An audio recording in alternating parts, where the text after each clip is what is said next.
आज की दुनिया के सबसे अमीर लोगों की बात करें तो सबसे ऊपर नाम आता है टेक बिलियनर्स का, जैसे कि इलॉन मस्क, जेफ बीजोस और मार्क जकरबर्ग। लेकिन दुनिया के सबसे पहले बिलियनर एक ऐसे इंसान हैं जिनका जन्म तो पॉवर्टी में हुआ, मगर उन्होंने इतना विशाल बिजनेस एम्पायर बनाया कि आज 100 साल बाद भी वो दुनिया के सबसे अमीर लोगों में से एक हैं। ये कहानी है स्टैंडर्ड ऑयल की। इतिहास की इस सबसे बड़ी ऑयल मोनोपोली की शुरुआत बहुत हम्बल है।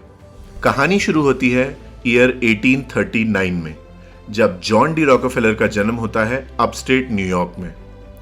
वो एक ट्रैवलिंग मर्चेंट के सबसे बड़े बेटे थे।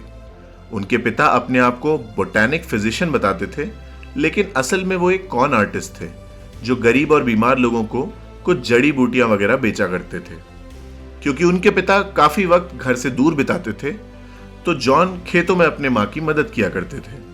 10 साल के उस बच्चे के लिए स्कूल और खेती बैलेंस करना कितना मुश्किल रहा होगा, ये आप सोच सकते हैं। लेकिन इसी वजह से जॉन ने अपनी लाइफ में डिसिप्लिन और हार्ड वर्क का महत्व बहुत जल्दी सीख लिया था।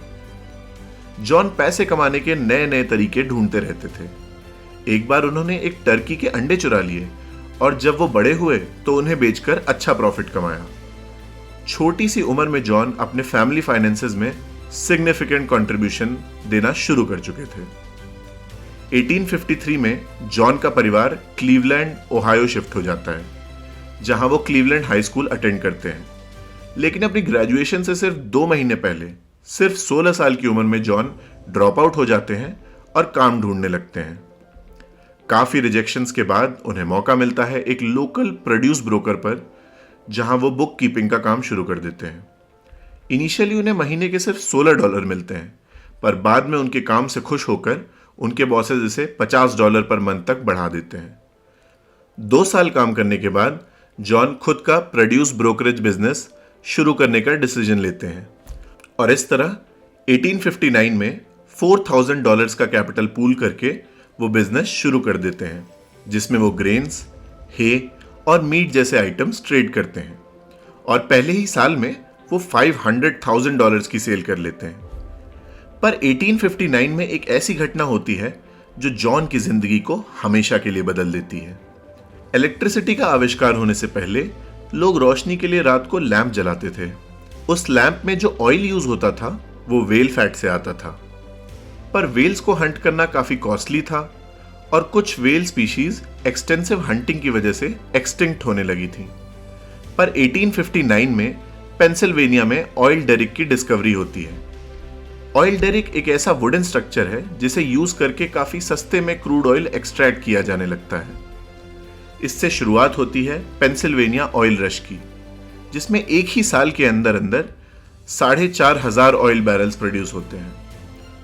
लेकिन जॉन को काफी जल्दी समझ आ जाता है कि असली प्रॉफिट्स ऑयल निकालने में नहीं बल्कि ऑयल रिफाइन करने में है। जॉन को इसके लिए थोड़ा इंतजार करना पड़ा, लेकिन जब गवर्नमेंट ने 1863 में पेंसिल्वेनिया ऑयल फील्ड्स और क्लीवलैंड के बीच की रेल लाइन बनाई, तब जॉन अपने सारे पार्टनर्स और बैंक्स के साथ तैयार थे। उन्होंने रेल लाइन के साइड में अपनी रिफाइनरी बना दी। क्लीवलैंड में केरोसिन प्रोड्यूस करने वाली ये one of the first refinery थी। फिर उन्होंने सीजन्ड केमिस्ट और इंजीनियर्स की एक टीम बनाई जो रिफाइनिंग प्रोसेस को ऑप्टिमाइज कर सके और रिफाइनिंग में जो बाय प्रोडक्ट्स बनते हैं उनके यूजेस ढूंढ सके। क्लीवलैंड में टिपिकल रिफाइनरीज 60% एफिशिएंसी पर ऑपरेट करती थी, पर इन अर्ली एफर्ट्स की वजह से न केवल जॉन एफिशिएंसी बढ़ा पाए, पर उन्होंने रिफाइनिंग के बाय प्रोडक्ट्स जैसे कि पैराफिन वैक्स, टार और नैप्था को बेचकर एक एडिशनल इनकम स्ट्रीम भी बना दी। 2 साल के अंदर रॉकफेलर रिफाइनरी क्लीवलैंड की सबसे बड़ी रिफाइनरी बन गई। 1865 में जॉन और उनके पार्टनर्स के बीच बिजनेस के फ्यूचर को लेकर कुछ डिसएग्रीमेंट होता है और 31 साल के जॉन $72,500 में उनका शेयर खरीद लेते हैं। इसके बाद जॉन इस वेंचर को स्टैंडर्ड ऑयल का नाम देते हैं। अपने बिजनेस को ग्रो करने के लिए और दुनिया की लार्जेस्ट रिफाइनरी बनाने के लिए जॉन अपने कॉम्पिटिटर्स को अक्वायर करना शुरू कर देते हैं। 1872 में 6 वीक्स के अंदर अंदर स्टैंडर्ड ऑयल 26 में से 22 कॉम्पिटिटर्स को अक्वायर कर लेता है। ये इवेंट बाद में क्लीवलैंड मैसेकर के नाम से फेमस हुआ। जॉन की स्ट्रैटेजी काफी सिंपल थी।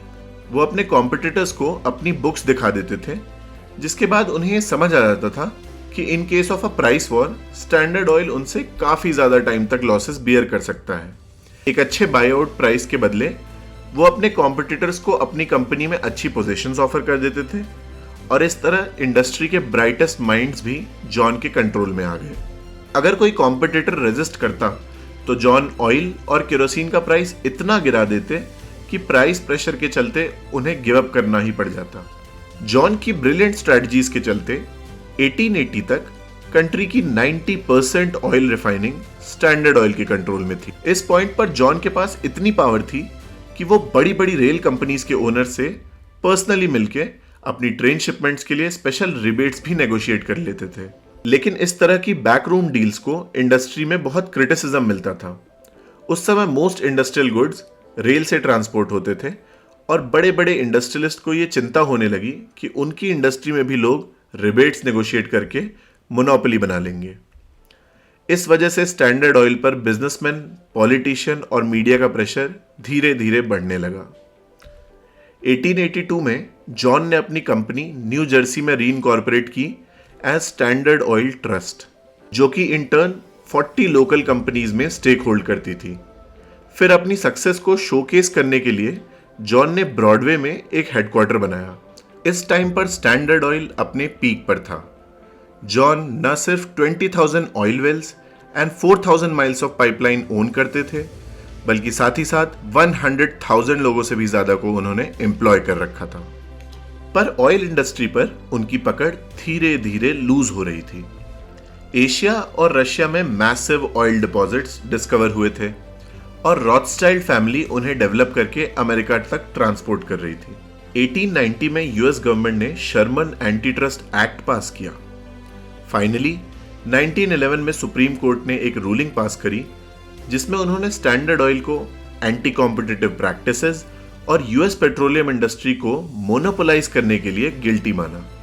इसके बाद स्टैंडर्ड ऑयल को 39 डिफरेंट एंटिटीज में ब्रेक कर दिया गया।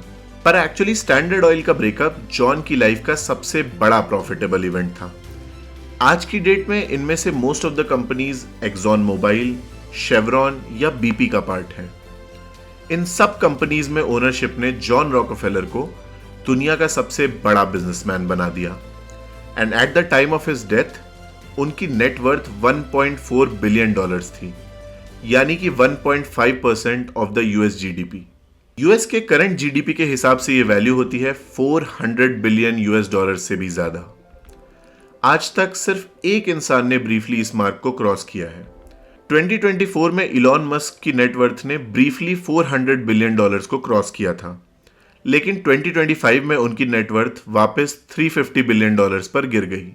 रॉकफेलर की यह स्टोरी दिखाती है कि कैलकुलेटेड रिस्क टेकिंग और फ्यूचर ट्रेंड्स को स्मार्टली ऑब्जर्व करने से हम ना सिर्फ अपनी इनकम को कई गुना बढ़ा सकते हैं, बल्कि आने वाली पीढ़ियों के लिए जेनरेशनल वेल्थ भी बना सकते हैं। हमारे साथ बने रहने के लिए धन्यवाद। मिलते हैं अगली वीडियो में। तब तक के लिए सीखते रहिए और देखते रहिए सॉवरेन।